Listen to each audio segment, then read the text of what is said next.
Crypto crash, is now the time to buy the dip?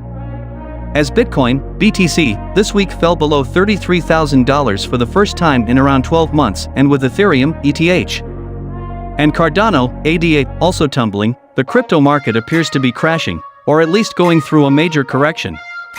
Given the old investment adage "buy the dip," investors may now be looking for a piece of the volatile crypto market in hopes this marks a temporary downturn rather than a long-term bear market. If you're thinking now is the time to buy, here's a look at previous trends, some expert opinion and tips on buying if you're new to cryptocurrency. Significant losses. Month-on-month asterisk, the price of BTC is down more than 20% to around $32,000 today.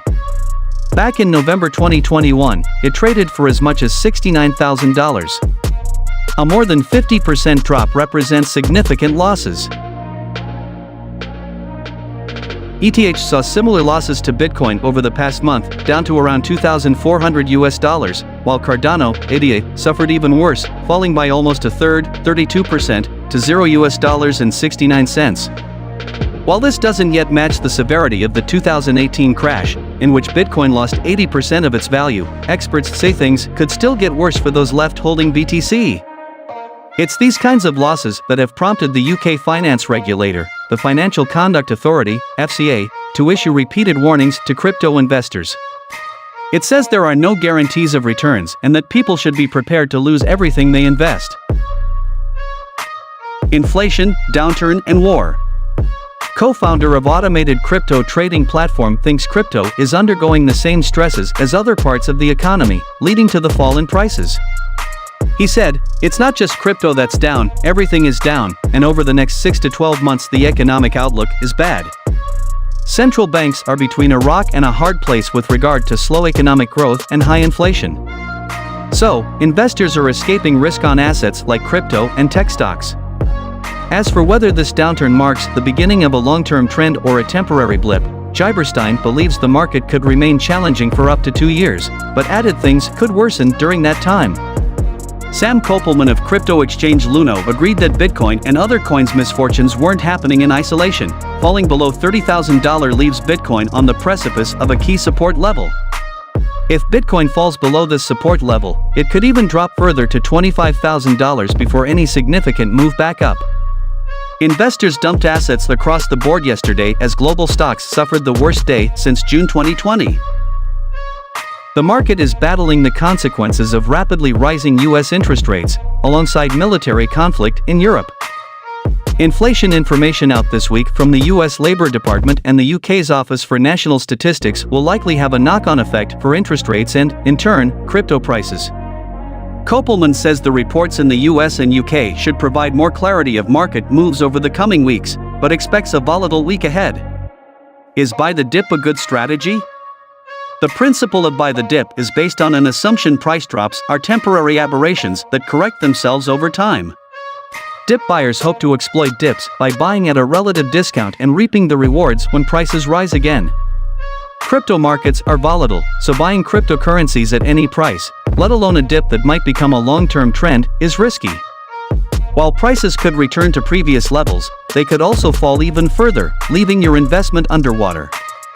If the past is prologue, then the current dip, or crash, depending on your perspective, could bounce back as it did last year, when prices fell to similar levels before returning to pre-dip levels and even peaking in the autumn. But of course, they might not. Bitcoin prices in particular have shown a degree of seasonality to date, appearing to fall in value to lesser or greater extents in the spring before bouncing back in early summer. However, as with every kind of investment, let alone the unpredictable world of cryptocurrencies, past performance is no guarantee of future results. Oleg Gyberstein said, "Many a novice investor has been burned trying to catch falling knives." He advises those committed to buying the dip to decide on a set amount of money they're comfortable with using to buy BTC or ETH each month and not to worry too much about what happens to prices over the next 2 years. Pavel Matveev of digital exchange Wirex advises buyers to hedge their bets. He said, "It's important to diversify your crypto portfolios with different altcoins to mitigate risks. That means factors that traditionally affect stock markets like rising inflation, geopolitical crises, and concern over tighter monetary policy by the Fed are also affecting the crypto markets right now. The Fed delivered the first rate hike in 22 years on May 4th, in an effort to combat inflation, which slowed to 8.3% in April, according to the latest inflation report. Some experts also believe that Terra UST, one of the largest stablecoins, played a role in Bitcoin's crash earlier this month. UST is intended to be pegged to the US dollar, but it sank as low as 12 cents and collapsed in a pseudo-bank run as investors panicked and sold off their tokens. Last week, Terra relaunched a new version of its failed Luna cryptocurrency, but not UST. Bitcoin hasn't been above $50,000 since December 25, 2021. Despite the ups and downs, Bitcoin has stayed above its January low point below $34,000, which was the lowest it had been in the previous 6 months. Bitcoin's price has seen a 40% drop in value since its all-time high above $68,000 on November 10, set back by surging inflation, lagging recovery in the job market, and the Fed's ongoing signals that it would begin winding down pandemic measures to support the economy. Bitcoin's price has been between $28,000 and $31,000 so far this week. What does this price drop mean for crypto investors? For those who invest in crypto for the long term using a buy and hold strategy, price swings are to be expected. Big dips are nothing to be overly worried about, according to Humphrey Yang, the personal finance expert behind Humphrey Talks, who says he avoids checking his own investments during volatile market dips.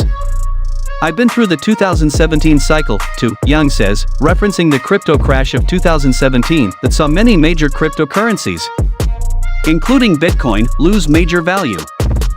I know that these things are super volatile, like some days they can go down 80%. Experts recommend keeping your cryptocurrency investments to under 5% of your portfolio. If you've done that, then don't stress about the swings, because they're going to keep happening, according to Bill Noble, chief technical analyst at Token Metrics, a cryptocurrency analytics platform. Volatility is as old as the hills, and it's not going anywhere, Noble says. It's something you have to deal with.